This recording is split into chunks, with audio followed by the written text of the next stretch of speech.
Hello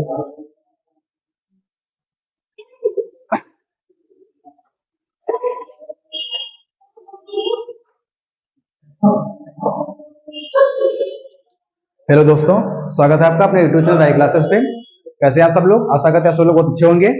तो यहाँ पर हम आ चुके हैं अपना पार्ट नंबर 13 लेकर के, जो कि अभी तक हमने जो है पार्ट 12 कंप्लीट कर लिए हैं और इसके बाद हम आए अपने पार्ट नंबर 13 पर। और यहाँ तक की उम्मीद हमारी ये है कि आपने जो है पार्ट 12 तक की जो नोट्स काफी अच्छे से बना ली होगी और पार्ट 12 तक जो है आप अच्छे से तैयार कर चुके होंगे। जिन्होंने अभी तक जो है नोट्स नहीं बनाए पार्ट 12 तक, वो अपनी जल्दी से जल्दी नोट्स बना लें और बनाने के बाद जिनकी नोट्स कंप्लीट नहीं है नोट्स बना लें और जिनकी जिनकी नोट्स कंप्लीट हो गई है तो उसको जो है काफी अच्छे से तैयार कर लें। ठीक है भैया, तो देर ना करते हुए चलते हैं जल्दी से हम अपने पार्ट नंबर 13 पर। और जो कि पार्ट नंबर हमारा 13 जो आज का है एक साइंस का टेस्ट डिस्कशन है।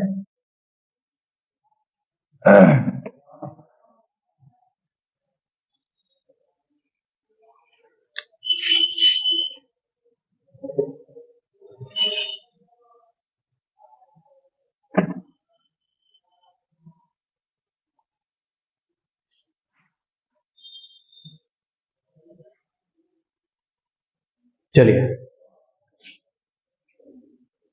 तो बात करते हैं सीधे अपने हम पहले क्वेश्चन की तरफ, और जिसमें कि हमारा पहला क्वेश्चन ये दिया है कि शुद्ध जल का पीएच मान कितना होता है। क्वेश्चन आपसे पूछा गया है भैया कि शुद्ध जल का पीएच मान कितना होता है, तो यहाँ पे जो है आपका आंसर जो आएगा वो हो जाएगा आपका 7 हो जाएगा। ठीक है, दूसरा ऑप्शन हमारा दिया गया 0, 1। अगर हमारा पीएच मान 7 से कम है तो हमारा अम्लीय हो जाएगा, अगर 7 से अधिक है तो वो क्षारीय हो जाएगा। ठीक है, इसके बाद हम चलते हैं आगे अपने दूसरे क्वेश्चन पे। और दूसरा क्वेश्चन हमारा दिया भैया कि श्याम श्वेत फोटोग्राफी में प्रयुक्त होती है। श्याम श्वेत फोटोग्राफी में प्रयुक्त होती है AgCl, PbNO3 का होल ट्वाइस, FeSO4 और CaCO3। तो यहाँ पे भैया ध्यान दें कि अगर हम श्याम श्वेत फोटोग्राफी की बात करेंगे तो AgCl हमारा प्रयुक्त होता है, इसके साथ साथ हमारा AgBr भी प्रयुक्त होता है। ठीक, दो कंपाउंड आप याद रखें। और यहाँ पर अगर हम इसकी बात करेंगे तो ये हमारा जो है लेड नाइट्रेट का सूत्र है। काय का सूत्र है भैया? लेड नाइट्रेट का सूत्र है, इसको याद रखें, लेड नाइट्रेट। और अगर हम इसकी बात करेंगे तो ये हमारा सबसे पहले जो है कैल्शियम कार्बोनेट का सूत्र है, कैल्शियम कार्बोनेट। उसके बाद जो है संगमरमर है, संगमरमर। फिर हमारा जो है चूना पत्थर है, चूना पत्थर। और फिर हमारा जो है खड़िया है, खड़िया। फिर हमारा जो है चाक है, चाक। और फिर हमारा जो है लाइम स्टोन है, लाइम स्टोन। ठीक, और बाकी ये हमारा क्या है, फेरस सल्फेट है। ठीक, तो ये जो सभी नाम आपको दिए गए हैं ये सब एक ही सूत्र के नाम है, कैल्शियम कार्बोनेट के। लेड नाइट्रेट है, कैल्शियम कार्बोनेट है, संगमरमर है, चूना पत्थर है, खड़िया है, चाक है, लाइम स्टोन। ठीक, तो इनको जो है अच्छे से आप तैयार रखें। इसके बाद चलते हैं हम आगे एथिल अल्कोहल का IUPAC नाम, एथिल अल्कोहल। ठीक, इसके अगर हम IUPAC की नाम बात करेंगे तो हमारा होता है एथेनॉल। एथेनॉल कैसे हो जाएगा भैया? पहले लिखेंगे यहाँ पर हम फार्मूला C2H5OH, C2H5OH। यहाँ पे देखिए हमारे पास दो कार्बन है, दो कार्बन है। और दो कार्बन के साथ साथ अगर दो कार्बन की बात करेंगे तो 2 नंबर पर हमारा होता है एथ।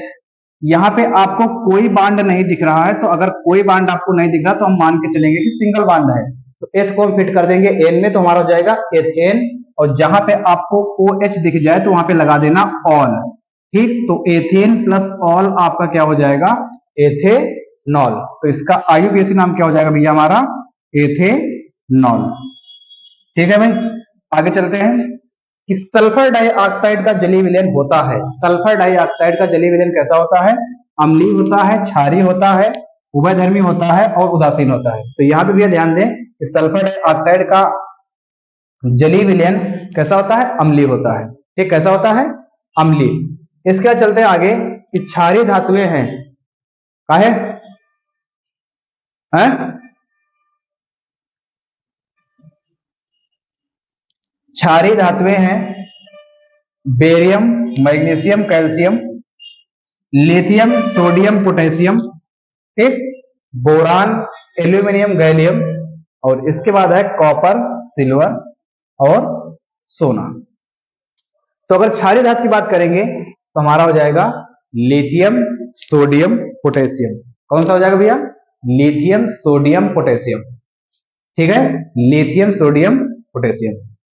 देर ना करते चलते हैं आगे, और आगे का चलेंगे तो हमारा एक क्वेश्चन ये है कि नियॉन है, नियॉन है, क्षार धातु है, अक्रिय गैस है, उपधातु है, संक्रमण तत्व है। ठीक, तो अगर हम नियॉन की बात करेंगे तो इसके अगर परमाणु क्रमांक की बात करेंगे भैया, परमाणु क्रमांक की, अगर हम परमाणु क्रमांक की बात करेंगे तो इसका परमाणु क्रमांक होता है कितना? 10। अगर इसके हम इलेक्ट्रॉनिक विन्यास की बात करेंगे तो 2, 8। पहली कक्षा में 2 इलेक्ट्रॉन आएंगे, दूसरी में 8 आएंगे। ठीक, रसायन विज्ञान का नियम हमारा ये है भैया, जो हमारी बाहरी कक्षा होती है उसमें 8 इलेक्ट्रॉन हमारे होने चाहिए, तो इसकी बाहरी कक्षा में 8 इलेक्ट्रॉन है, जिससे इनका जो है ऑक्टेट क्या है? पूरा है। ठीक, जिनका ऑक्टेट भैया पूरा होता है, ठीक, तो किसी से भी अपक्रिया नहीं करते क्योंकि वो निष्क्रिय होते हैं। ठीक है, तो यहाँ पे अगर नियॉन की बात करेंगे तो हमारा क्या है भैया? अक्रिय गैस है। कैसा है भाई? अक्रिय गैस। ठीक है, देर ना करते चलते हम आगे। आगे हमारा क्वेश्चन है ये, नीचे दी गई अपक्रिया के संबंध में कौन सा कथन असत्य है? 2PbO + C arrow 2Pb + CO2। यहां पर अगर हम बात करेंगे, थोड़ा सा हम ध्यान से देख लेते हैं, काफी अच्छे से इसको समझ लेते हैं, क्योंकि क्वेश्चन हमारा ये अच्छा है।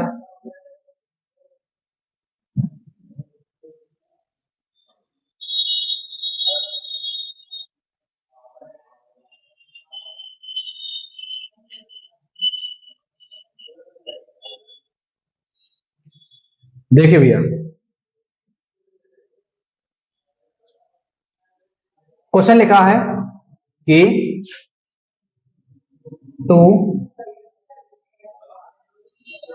2PbO + C arrow 2Pb + CO2। ठीक, ये हमारा क्वेश्चन दिया गया है। अगर हम यहाँ पे बात करेंगे भैया, तो यहाँ पे सबसे पहले अगर इनके नाम की बात कर लेंगे तो नाम देखो हमारा क्या रखा है, ये हमारा है लेड ऑक्साइड। क्या भैया? Lead oxide, lead, lead oxide. ठीक, और ये हमारा भैया क्या है? कार्बन, कार्बन, ये हमारा क्या है? लेड। ठीक, और ये क्या है? Carbon dioxide. क्या भैया? Carbon dioxide. तो यहां पर अगर इनके जो है हम नेचर की बात करेंगे तो ध्यान से देखेंगे, यहां पे हम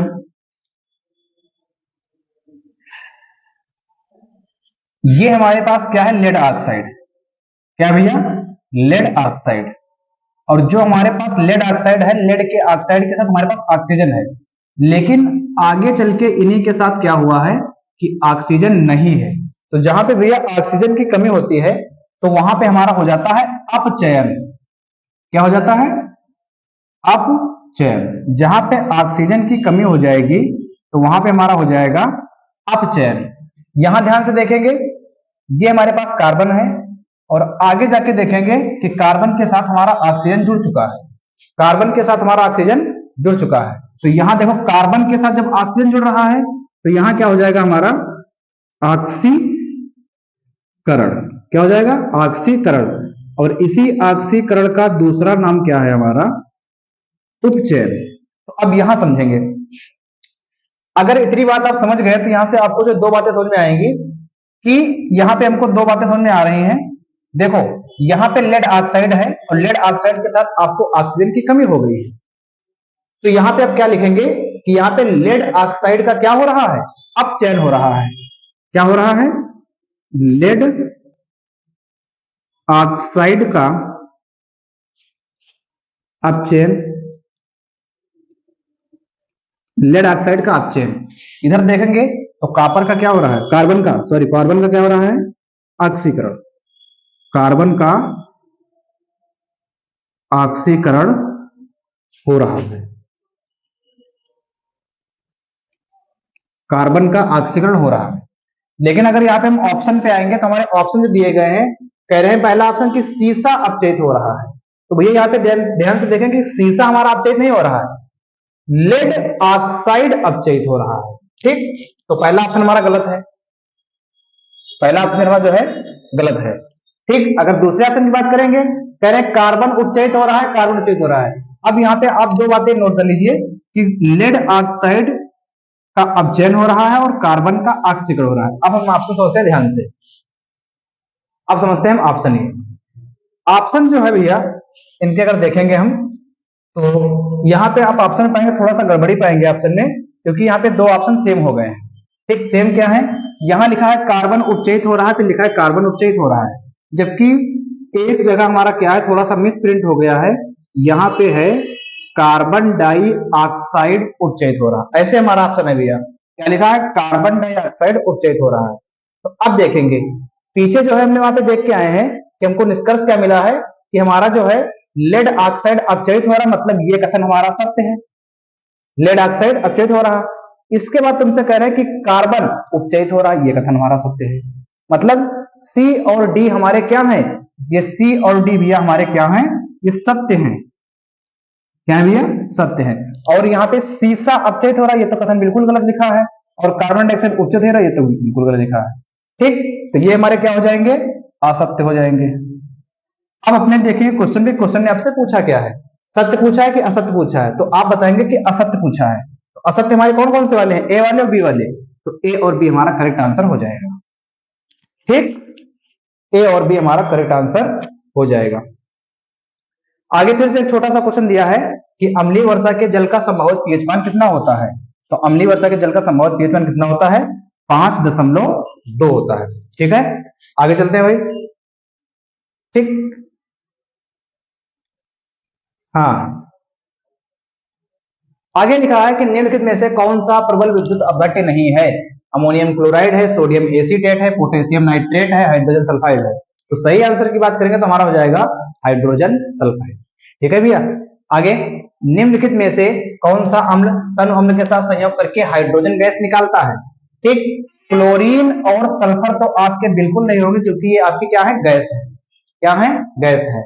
जबकि आपको पता होना चाहिए अगर धातु कोई तनु अम्ल से क्रिया कर रहा है तो वो हाइड्रोजन गैस निकालेगा। तो यहाँ पे आपके पास धातु कौन सी है, एक आपके पास जस्ता है और दूसरी आपके पास तांबा है। अब दोनों में से कौन निकालेंगे, ठीक, जो विद्युत रासायनिक श्रेणी में हाइड्रोजन से ऊपर होंगी। तो यहाँ पे आप पाएंगे कि जस्ता हमारा जो है विद्युत रासायनिक श्रेणी में हाइड्रोजन से ऊपर है, इसलिए जो है ये अम्ल से क्रिया करके हाइड्रोजन गैस निकालेंगे। तांबा भी हमारा आंसर नहीं होगा। फिर आगे कह रहे हैं भैया कि प्रोपेन का आणविक सूत्र C3H8 है, इसमें 10 सहसंयोजक आबंध है, 7 सहसंयोजक आबंध है, 8 सहसंयोजक आबंध है, 9 सहसंयोजक आबंध है। तो सही आंसर हमारा क्या हो जाएगा, 10 सहसंयोजक आबंध है। आगे भैया बिल्कुल आसान सा क्वेश्चन है हमारा कि कार्बन परमाणु की संयोजकता कितनी है। तो कार्बन परमाणु संयोजकता कितनी है भैया, 4 है। कितनी है, 4।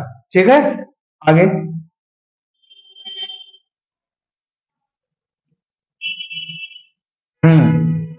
आगे ये क्वेश्चन है कि क्षारक के साथ हल्दी का रंग कैसा होता है। क्षारक के साथ हल्दी का रंग पीला है, नारंगी है, भूरा लाल है, अपरिवर्तित होता है। ठीक, कई बार क्वेश्चन हमारा रिपीट हो चुका है, इसका आंसर हमारा हो जाएगा कि भूरा लाल। आगे एंटीमनी है, उपधातु है कि धातु है कि आधातु है कि अक्रिय गैस है। तो सही आंसर हमारा कितना हो जाएगा भैया, एंटीमनी हमारा उपधातु है।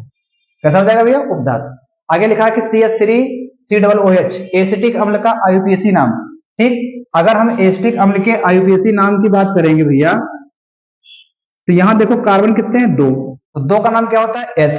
एथ को हम फिट करेंगे एल्केन में तो हमारा क्या हो जाएगा, एथेन।